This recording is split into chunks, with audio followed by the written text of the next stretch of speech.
అబ్బో ఇక్కడ కేజీ చీరలు కొంటే అర కేజీ చీరలు ఫ్రీ అంట. మంగళ్య షాపింగ్ మాల్, కేజీల్లో సేల్, టన్నుల్లో ఆనందం.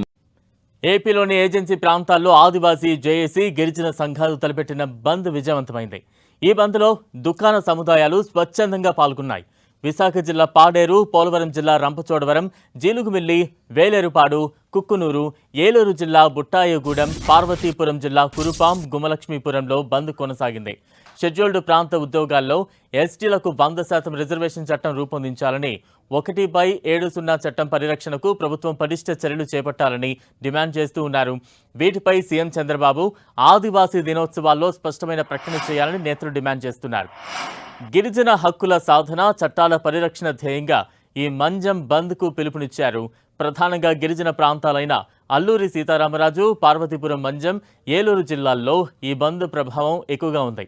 రేపు ప్రపంచ ఆదివాసీ దినోత్సవం సందర్భంగా అంతకంటే ఒకరోజు ముందుగా ఈ నిరసనను చేపట్టారు. గిరిజన భూములను గిరిజనేతరులకు బదలాయించకుండా రక్షించే 1/70 చట్టాన్ని పూర్తిగా కాపాడాలని, దీనిపై సుప్రీంకోర్టులో రాష్ట్ర ప్రభుత్వం వెంటనే బలమైన కౌంటర్ దాఖలు చేయాలని గిరిజన సంఘాలు డిమాండ్ చేస్తున్నాయి.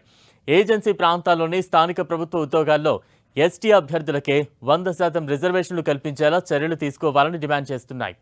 ఈ బంద్తో ఏజెన్సీ ప్రాంతాల్లో ఆర్టీసీ బస్సులు, ప్రైవేట్ వాహనాల రాకపోకలకు అంతరాయం కలిగింది. బంద్ నేపథ్యంలో గిరిజన ప్రాంతాల్లోని స్కూళ్లు, కాలేజీలకు సెలవు ప్రకటించారు. అరకు లోయ, ముర్రా గుహలు, పద్మాపురం గార్డెన్స్, చాపరాయి వంటి ప్రముఖ పర్యాటక ప్రాంతాల్లో వాణిజ్య వ్యాపారాలు, సందర్శనలు నిలిచిపోయాయి. ఏజెన్సీ పరిధిలోని స్థానిక వ్యాపారులు, వర్తకులు తమ దుకాణాలను స్వచ్ఛందంగా మూసివేసి నిరసనకు మద్దతు తెలిపాయి. న్యాయమైన డిమాండ్ పరిష్కారం చేయాలని రాష్ట్ర వ్యాప్తంగా జరుగుతున్న మన్యం బంద్ని రాష్ట్ర ప్రభుత్వం భగ్నం చేయాలని కుట్రపూరితంగా వ్యవహరిస్తుంది. ఆదివాసుల, పోలీసుల, ప్రభుత్వం అనే పద్ధతిలో ఈరోజు ఉద్రేకత రెచ్చగొట్టే విధంగా ప్రభుత్వం చర్యలు తీసుకోవడం చాలా దుర్మార్గమైన విషయం.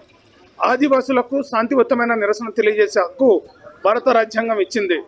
అంతేకాకుండా ఈ ప్రాంతంలో రాష్ట్ర ముఖ్యమంత్రి గారు ఇచ్చిన హామీ అమలు చేయమని కోరితే ఇంత నిర్బంధం ప్రయోగించడం చాలా దారుణమైన విషయం.